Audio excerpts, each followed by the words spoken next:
Sekali lagi Shalom Bapak Ibu Saudara yang terkasih di dalam Tuhan. 我再次向大家平安。 Saya berharap Bapak Ibu Saudara dapat berada di dalam keadaan yang sehat, aman di dalam perlindungan Tuhan. 我希望我们每一个人都是在一个身体健康的这个状况，我们在神的保护里面。 Bapak Ibu Saudara, tema yang diberikan kepada saya hari ini adalah tema yang sangat menarik sekali. 弟兄姐妹，今天早上的给我的一个讲题是非常好的一个讲题， Teguh dalam iman. 就是信心稳固。 Tadi ayatnya sudah sempat kita baca dalam bacaan bertanggapan. 我们刚才请经文的时候，已经读了我们今天早上要思想的一段神的话语。 Tidak apa-apa, kita baca sekali lagi sesuai dengan yang ada di slide. 没关系，我们可以再读一遍。 Dari 1 Korintus pasal 16 ayat 13 sampai 14. 哥林多前书的第16章13、14节。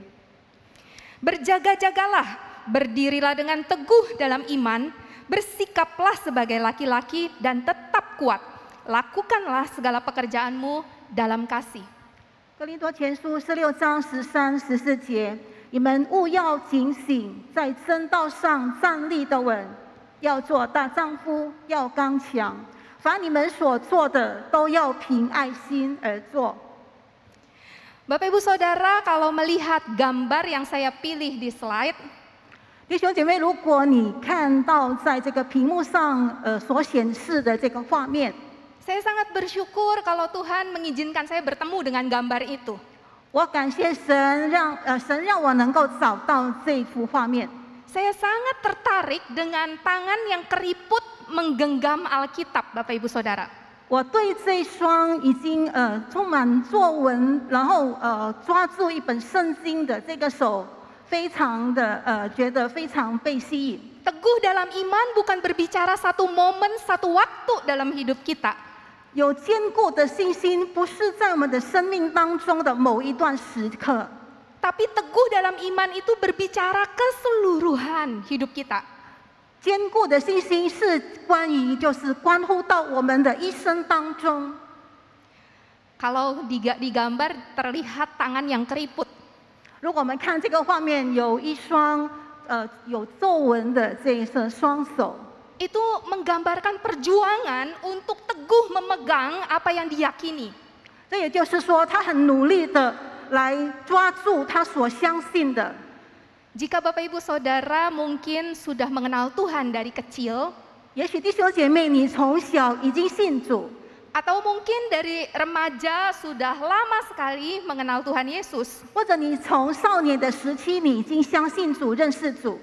Kalau Bapak Ibu Saudara mengingat-ingat masa lalu, 如果你回想过去的话， kita mungkin akan mengingat orang-orang yang ada di sekitar kita dulu. 我们会想起以前在我们的四周围、在我们身边的人。 Berapa banyak orang-orang yang menyertai kita dulu itu sampai saat ini masih ada. 就是从前到现在，在我们四周围的人，他们到目前仍然存在， Masih ada di gereja yang sama, 还是在同样的教会里面， berapa persen? 有多少人？ Bapak Ibu Saudara, kalau saya mengingat diri saya sendiri, 弟兄姐妹，如果我回想我自己， nggak nyampe 50%. 我想起应该没有50%的人。 Bersyukur kalau orang-orang yang kita kenal pada masa muda itu masih ikut Tuhan, cuman pindah gereja karena lokasi rumah. 如果我们之前年轻的时候所认识的人，他们到目前还是到教会做礼拜，虽然他们可能到别的教会，我们要为这样的事情感 Tapi 谢 yang 神。 sangat menyedihkan adalah kalau seandainya mereka meninggalkan iman yang pernah dipegang pada waktu muda. 可是很可悲的就是，他们就是放弃了他们年轻的时候所信仰、所相信的这个信仰、这个信心。 Bapak Ibu Saudara, kalau mengikuti renungan Lenten 40 hari masa perenungan, 弟兄姐妹，如果我们有每天来读我们这个忆苦期的这个灵修这个手册，这个每天有读的话， hari ini di Minggu Palem adalah bacaan terakhir dari surat Korintus yang pertama. 我们今天在这个中宿主日的时候所读的，就是哥林多前书的最后一章。 Besok sudah masuk bacaan di luar dari surat Korintus. 我们明天开始就是读了这个哥林多之外的一些的章节。 Hari ini adalah penutupnya dan 2 ayat tadi yang kita baca itu adalah bagian penutup. 今天我们将读哥林多前书的最后一章，我们刚才所读的那2节经文，就是它的结束的部分。 Surat Korintus dituliskan oleh Paulus kepada jemaat di Korintus dalam 16 pasal. 我们知道，使徒保罗写了16章的这个书信给哥林多教会。 Yang namanya surat biasanya ada pembuka, isi surat, lalu penutup. 如果说是一封信的话，当然这封信里面有开头、有内容，然后有结束。 Di bagian penutup tadi kalau kita baca, Paulus menuliskan kayak semacam poin-poin penting. 我们刚才所读的那2节经文，我们看到使徒保罗他再次的强调一些的重点， Yang isinya itu bisa menegaskan bagian-bagian surat sebelumnya. 所以这个他强调的部分要说明前面的那一些他所讲过的。 Berupa nasihat-nasihat terakhir Paulus kepada jemaat di Korintus, khususnya bagaimana teguh di dalam iman. 使徒保罗他要劝勉这个哥林多的信徒要如何在主里面能够信心稳固。 Sedikitnya ada 4 poin yang ingin saya bagikan yang dapat menolong kita untuk mengerti bagaimana teguh dalam iman itu poin-poinnya saling berkaitan satu sama lain. 今天早上我要来思想有4个部分，就是我们如何在这4个方面呢是有一个联系的关系的，来看我们在这个信心要如何的坚固。 Yang pertama Bapak Ibu Saudara itu adalah berjaga-jaga. 第一就是我们要警醒。 Asal kata dari berjaga-jaga ini adalah Gregoreo. 警醒这个原文是 Gregoreo。 Mungkin Bapak Ibu Saudara mengenal ada anak-anak muda yang namanya Gregorina, Gregorio, atau Grego gitu ya. 也许有一些人的名字是 Grego 或者 Gregorina。 Ini artinya berjaga-jaga. 这个意思就是警醒。 Tapi masalahnya adalah berjaga-jaga akan hal apa? 我们要为什么事情而警醒呢？ Kita sangat familiar, kita sangat sering sekali mendengar kata berjaga-jaga. 我们常常有听到这个要警醒这个词句。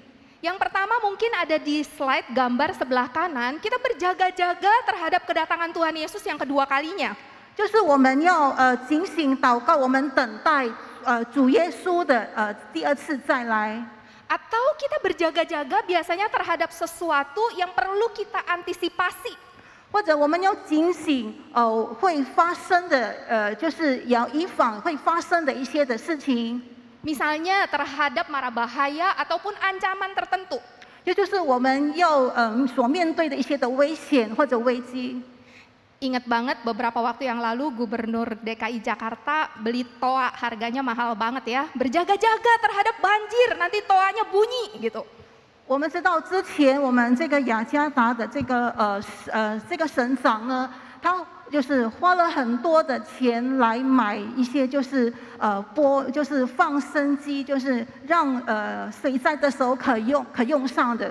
Nah Bapak Ibu Saudara, sebenarnya Paulus lagi berbicara berjaga-jaga terhadap apa pada waktu dia ngomong di ayat 13 ini?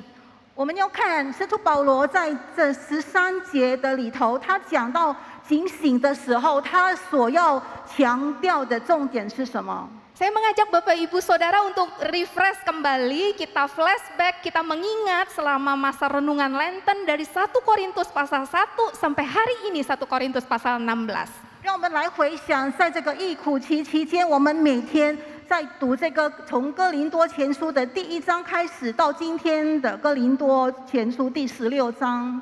Kalau kita mengingat apa yang pernah kita baca, 如果我们回想我们这段时间曾经读过的， kita akan segera mengerti bahwa Paulus sedang memerintahkan 我们知道保罗他在吩咐，他在命令 jemaat Korintus untuk berjaga-jaga dari bahaya. 就是他要哥林多的信徒，他们要警醒的，不要陷入这个危险当中。 Karena jemaat Korintus hidup di dalam kondisi yang penuh dengan ancaman. 因为哥林多的信徒，他们是活在一个充满威胁的一个环境里面。 Kita mungkin ingat yang paling terkenal ada perpecahan di tengah-tengah jemaat Korintus. 我们知道，在哥林多的教会当中，有一些的纷争结党。 Aku golongan Paulus, 我是属于保罗的， aku golongan Petrus, atau aku bahkan golongan Kristus. 我是属于彼得，我是属于基督的。 Masing-masing merasa golongannya adalah yang paling the best, paling baik. 每个人都认为他所属的那个人是最好的。 Ada perselisihan di tengah-tengah mereka. 在他们当中有纷争， Ada kasus percabulan yang dilakukan bahkan tidak oleh orang-orang yang di luar Kristus. 他们的当中行了一些的淫乱的这个事情，而这些所行的是在这个教会这个圈内。 Ada orang Kristen yang tidur dengan istri ayahnya, kemungkinan ibu tiri. 有一些的有基督徒以他的这个父亲的这个妻子就是跟他同居。 Kita ingat Paulus pernah memperingatkan mereka bahwa orang-orang di luar Kristen pun nggak ada yang melakukan hal seburuk itu. 使徒保罗提醒他们，其实在基督以外的人也没有行这样可恶的事情。 Ada kasus perselingkuhan, perzinahan, pelacuran di tengah-tengah orang Kristen pada masa itu. 在那个时候的基督徒里面，发生了一些淫乱、一些的奸淫、一些不好的行为。 Enggak stop sampai situ, mereka ribut tentang makanan persembahan berhala satu sama lain. 不是单单这些方面，他们也为了一些祭拜偶像的一些食物来争吵。 Kita menemukan juga mereka berantem tentang karunia-karunia roh yang paling utama.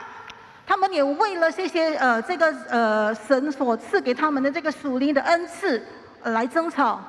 Dan beberapa hari yang lalu kalau kita masih ingat 1 Korintus pasal 15, ada penyesat-penyesat yang mengatakan bahwa enggak ada kebangkitan orang mati. 然后，如果我们记得我们前几天所读的哥林多前书第15章那边有人说，他们不相信这个死了的人能复活。 Bapak Ibu Saudara, kita melihat bahwa jemaat Korintus penuh dengan ancaman dan bahaya di dalam, internal maupun dari luar. 我们看到哥林多教会本身在里面或者从外面受到了许多的危险、许多的危机。 Sehingga wajar sekali kalau Paulus memerintahkan mereka untuk berjaga-jaga kalau kamu mau teguh dalam iman. 因此呢，保罗就劝勉他们：如果你要信心坚固的话，你务必要警醒。 Bapak Ibu Saudara, ini sangat relate dengan kehidupan kita saat ini. 弟兄姐妹，这个跟我们目前的这个生活是有一个很密切的关系。 Situasi kita penuh dengan berjaga-jaga seharusnya. 我们的生活呢，应该也是要警醒的。 Kita pakai masker kalau kita keluar rumah, kita berjaga-jaga kalau seandainya ada virus, setidaknya ada perisai buat kita. 所以我们出外的时候呢，我们都会戴上口罩，因为我们要保护我们自己从这个病毒的这个传染。 Dampak pandemi corona ini bukan hanya berkaitan dengan kesehatan. 因为这个疫情的这个发生，不是单单跟我们的健康方面有关联， Tapi juga berkaitan dengan ekonomi jadi bermasalah, relasi satu dengan yang lain, baik orang di dalam rumah atau di luar rumah menjadi penuh dengan tantangan. 这个疫情呢，也是影响到我们的经济，也影响到我们人与人之间的这个关系，受到很大的挑战。 Bapak Ibu Saudara, orang yang berjaga-jaga tidak akan mudah dijatuhkan. 弟兄姐妹，我们知道，如果一个人他是在警醒的状况当中，他是很难被打倒。 Orang yang tidak berjaga-jaga lebih mudah untuk dijatuhkan. 一个没有警醒的人，他很容易的被打倒。 Beberapa waktu yang lalu, 不久之前呢， sebelum pandemi, ketika saya berkhotbah di GKI Mangga Besar, 就是当还没有疫情发生之前，我在这个曼嘎布萨的这个国语堂讲道的时候， saya naik motor lalu mau belok persis udah tinggal masuk ke gereja. 我就是搭摩托车，我到了这个教会，要进到那个教会的那个时候， saya ada di posisi tengah dari dua arah ya, ada bolak-balik. 我在一条就是有双路线的一个路上。 Ketika sudah persis ada di depan, saya baru nyalain sen motor saya. 当我在这个前面的时候，我才把我这个显示灯打开。 Saya tidak nengok ke kanan. 我没有看右边看， Saya berpikir saya sudah ada di paling kanan, saya fokus lihat jalur yang dari depan. 我没有向右边看，我的这个目光就是看前面， Lalu saya belok, 我就转弯， mau masuk nyebrang ke gereja. 我转弯想要进入这个教会的这个门， Tanpa disangka-sangka ada motor dari sebelah kanan bras nabrak saya. 在我不自觉当中，忽然间有一部车子从后面撞上我。 Bapak Ibu Saudara, saya lupa untuk berjaga-jaga sepenuhnya. 弟兄姐妹，我那个时候是忘了警醒， Saya terjatuh sampai berlutut, celana robek di area lutut. 我那个时候被撞的时候，我就跌倒，然后就是伤了我的这个膝盖，我的这个长裤也破了。 Warga sekitar berkerumun biasa kalau ada kecelakaan ya. 就是所以在附近的这个居民就是围着我。 Pertama kali respon orang-orang di sekitar, ibu lupa nyalain lampu sen kali ya. 他们第一个反应就是跟我说，你要转弯的时候，你忘了把你这个闪灯这个打开。 Karena waktu saya jatuh dalam posisi berlutut dan motor juga jatuh, motor juga mesinnya mati. 那个时候呢，我跌倒在地上，我是跪在地上，我的这个摩托车也跌在地上。 Satpam gereja keluar bantu nyalain dan dia lihat, oh ada lampu sennya nih. 然后这个教会的这个警卫他出来，他看 Orang di sekitar 这 sibuk 个摩托车的这 menyalahkan, 个灯， menyalahkan orang yang nabrak saya. 那边的人是错怪那个撞我的人。 Bapak Ibu Saudara, ini satu contoh yang sangat sederhana bahwa seharusnya kalau saya berjaga-jaga, saya bukan hanya menyalakan sen, tapi saya nengok. 弟兄姐妹，这就是我的错误，就是我应该警醒。我警醒的时候呢，我把这个灯燃起之后呢，我也要看一下后面。 Menyalakan sen pun tidak bisa tiba-tiba. 我也不能忽然间把这个灯把它开。 Seharusnya saya memberikan waktu buat orang di sekitar melihat lampu sen saya nyala. 我也不能突然间把这个灯开启，我也要给后面的人一个时间来看到我把这个灯打开了。 Sehingga ketika saya jatuh, saya tidak bisa menyalahkan orang lain. Saya kurang berjaga-jaga. 所以当我被撞上，我跌倒的时候，我没办法去错怪别人，因为我不够警醒。 Bapak Ibu Saudara, yang kedua adalah berdiri teguh dalam iman. 弟兄姐妹，第二部分就是我们在信仰上或者我们在真道上要站立的稳。 Ini tema yang diberikan kepada saya hari ini untuk dibahas sesungguhnya. 弟兄姐妹，这就是今天早上给我的主题。 Tetapi sekali lagi kalau kita mau berdiri teguh dalam iman, kita perlu nomor satu berjaga-jaga terlebih dahulu. 所以弟兄姐妹，当我们要在信仰上站立都稳的时候，我们首先务必要警醒。 4 kata kerja dari 1 Korintus pasal yang ke-13 itu biasa diungkapkan oleh komandan prajurit kepada prajuritnya. 弟兄姐妹，我们看到这里第13节的4个动词，就是通常是一个部队的一个队长向他的这个属下所命令的。 Paulus sedang berusaha mendorong para jemaat Korintus untuk menyadari bahwa setiap umat Kristen itu adalah prajuritnya Kristus. 弟兄姐妹，使徒保罗他要试着提醒哥林多信徒，也就是说，每一个信徒也就是主基督的精兵。 Bapak Ibu Saudara, nama belakang saya adalah Teguh Sukmana. 弟兄姐妹，我的印尼文这个名字后面是Teguh Sukmana。 Papa saya tidak hanya berharap kalau saya menjadi orang yang ceria, Stellaria, gitu ya. 我父亲希望我不是成为非常快乐的人，就是 Stellaria。 Tapi juga Teguh Sukmanya. 我父亲也希望我的灵坚固， Teguh Sukmana. 就是Teguh Sukmana， 我的灵要坚固。 Papa saya bukan orang Kristen.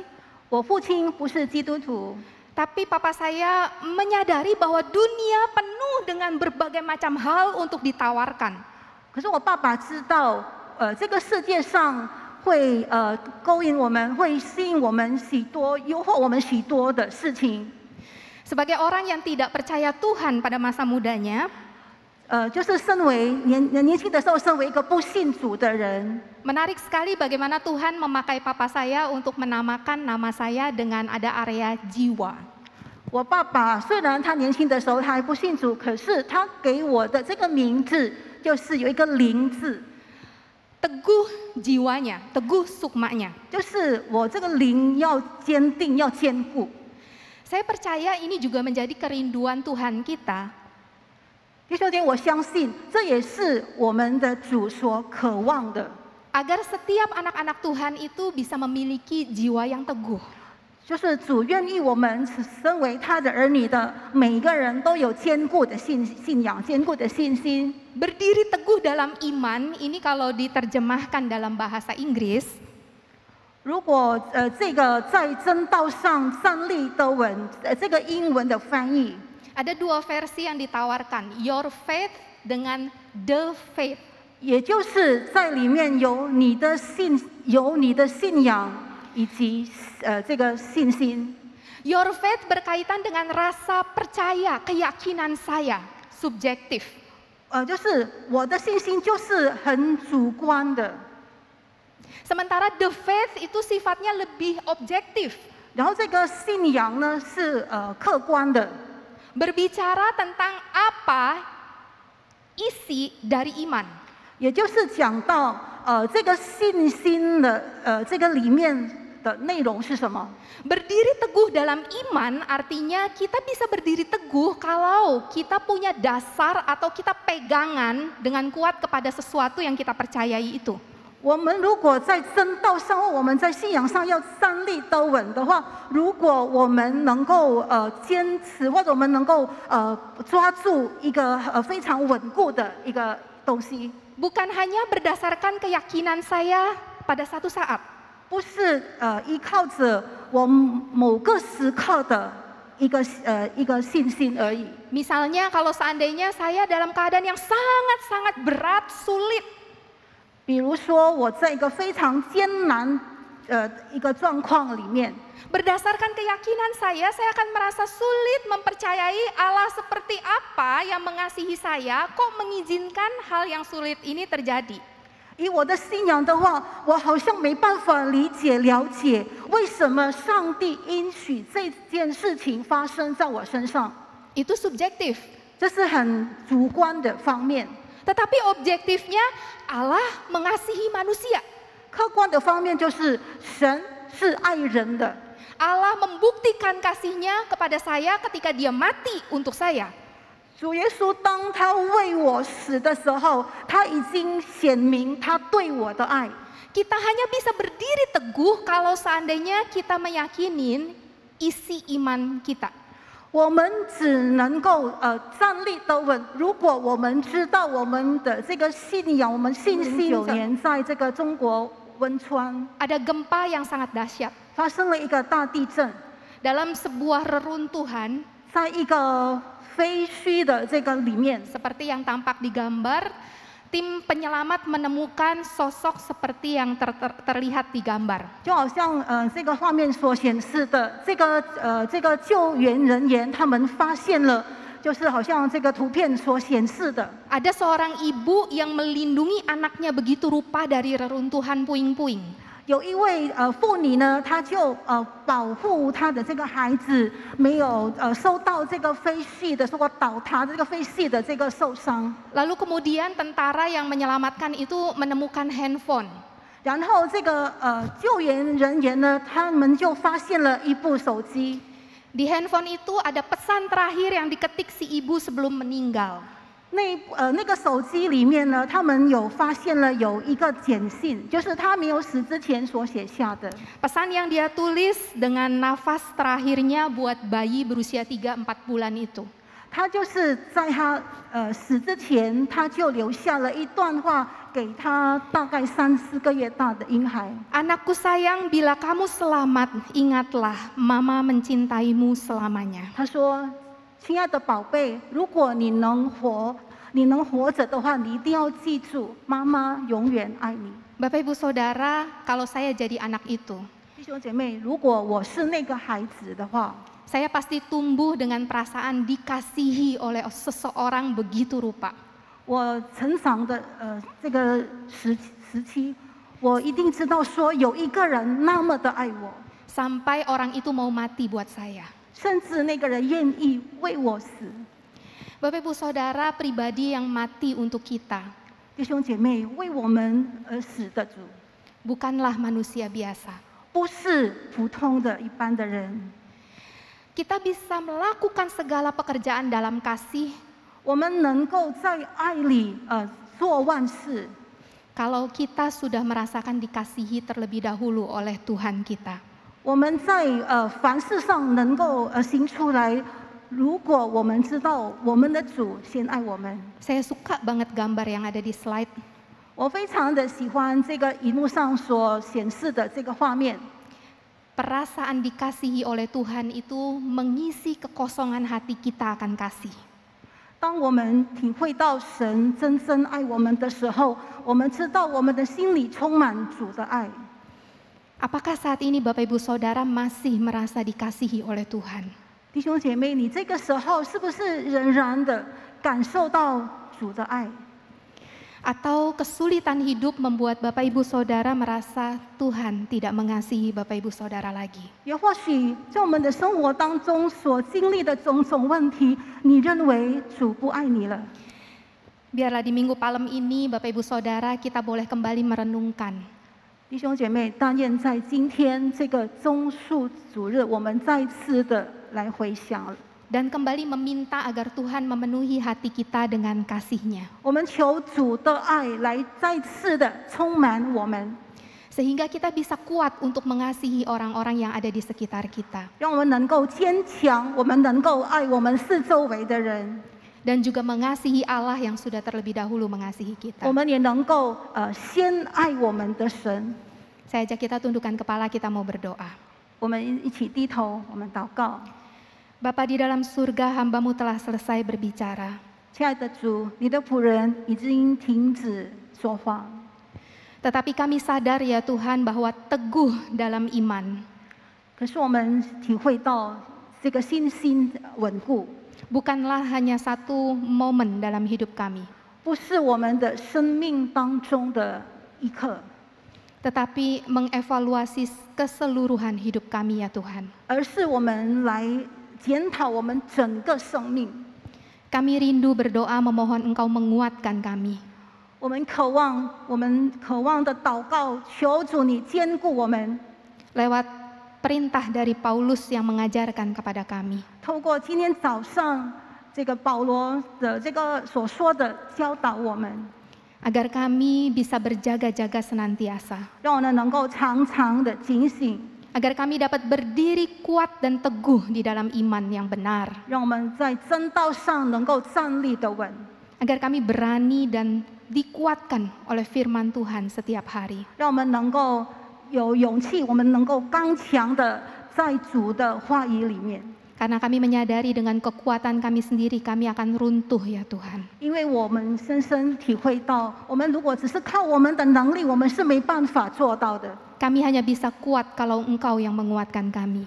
如果你坚固我们，我们才能做到。 Dan terakhir ya Tuhan, penuhilah hati kami kembali akan kasih-Mu ya Tuhan. 主啊，求主你的爱再次的充满我们的心， Sehingga kami dapat teguh dalam iman karena kami menyadari kami dikasihi oleh Tuhan. 让我们能够信心坚固，因为我们知道，因为是主你先爱我们。 Dan ketika kami kuat di dalam iman, 当我们信心坚固的时候， ini adalah wujud kami juga mau mengasihi Engkau. 这也能够来表达我们对主的爱。 Terima kasih Tuhan untuk renungan hari ini. 主，我们感谢你今天早上你的话语再次帮助我们。 Biarlah menjelang Jumat Agung dan Paskah, 当我们要纪念主你的受难，又纪念主你的复活的时候， Engkau kembali menyegarkan kasih kami kepadamu. 你再次苏醒我们对你的爱心。 Di tengah-tengah kesulitan dunia saat ini, 在这个世界的艰难的这个当中， kami boleh menjadi prajurit-prajurit Kristus yang teguh dalam iman. 我们能够成为信心上坚固的这个基督精兵。 Dalam nama Tuhan Yesus kami telah berdoa dan bersyukur. 我们是祷告感恩，奉靠主耶稣的名， Amin. 阿门。